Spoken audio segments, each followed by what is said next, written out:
This is a reading of Because of Winn, Dixie, chapter 26. Outside, the rain had stopped and the clouds had gone away, and the sky was so clear it seemed like I could see every star ever made. I walked all the way back to Gloria Dump's yard. I walked back there and looked at her mistake tree. The bottles were quiet. There wasn't a breeze, so they're just hanging there. I looked at the tree, and then I looked up at the sky. "Mama," I said, just like she was standing right beside me, "I know 10 things about you. And that's not enough. That's not near enough. Daddy's going to tell me more. I know he will, now that he knows you're not coming back. He misses you, and I miss you, but my heart doesn't feel empty anymore. It's full all the way up. I'll still think about you, I promise, but probably not as much as I did this summer." That's what I said that night underneath Gloria Dump's mistake tree. And after I was done saying it, I stood just staring up at the sky, looking at the constellations and planets. Then I remembered my own tree, the one Gloria helped me plant. I hadn't looked at it for a long time. I went crawling around on my hands and knees searching for it. When I found it, I was surprised at how much it had grown. It was still small, still looked more like a plant than a tree. The leaves and branches felt strong and good and right. I was down there on my hands and knees, and when I heard a voice said, "You praying?" I looked up. It was Dunlap. "No," I said, "I'm not praying. I'm thinking." He crossed his arms and looked down at me. "What about?" he asked.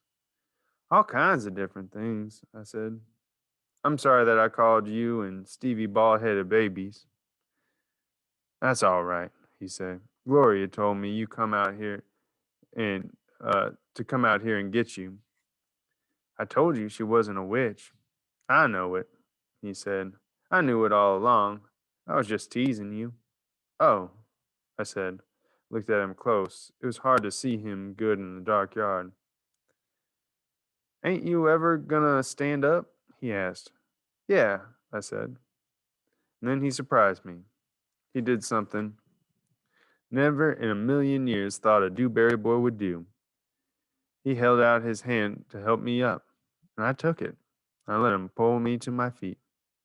"I'll race you back to the house," Dunlap said, and he started to run. "Okay," I shouted, "but I'm warning you, I'm fast."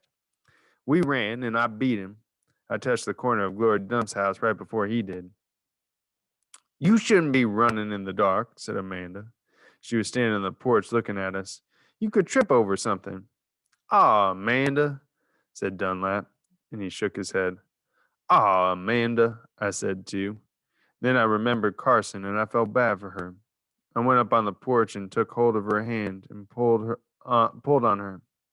"Come on," I said. "Let's go inside." "India Opal," Daddy said when me and Amanda and Dunlap walked in. "Are you here to sing some songs with us?" "Yes, sir," I said. "Only I don't know that many songs." "We'll teach you," he said. He smiled at me real big. It was a good thing to see. "That's right," said Gloria. "We will."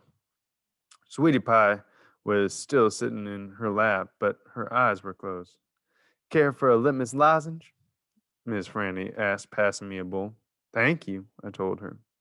I took a litmus lozenge and unwrapped it and put it in my mouth. "Do you want a pickle?" I asked, holding up a big jar of pickles. "No, thank you," I said. "Not right now." When Dixie came out from underneath Gloria Dump's chair, he sat down next to me and leaned into me the same as I was leaning into my daddy. And Amanda stood right there beside me. When I looked over at her, she didn't look pinch-faced to me at all. Dunlap cracked his knuckles and said, "Well, are we going to sing or what?" "Yeah," Stevie echoed. "Are we going to sing or what?" "Let's sing," said Sweetie Pie, opening her eyes and sitting up straight. "Let's sing for the dog." Otis laughed and strummed his guitar. and the flavor of the litmus lozenge opened in my mouth like a flower blooming, all sweet and sad. And then Otis and Gloria and Stevie and Miss Franny and Dunlap and Amanda and Sweetie Pie and my daddy all started to sing a song. I listened careful so I could learn it right.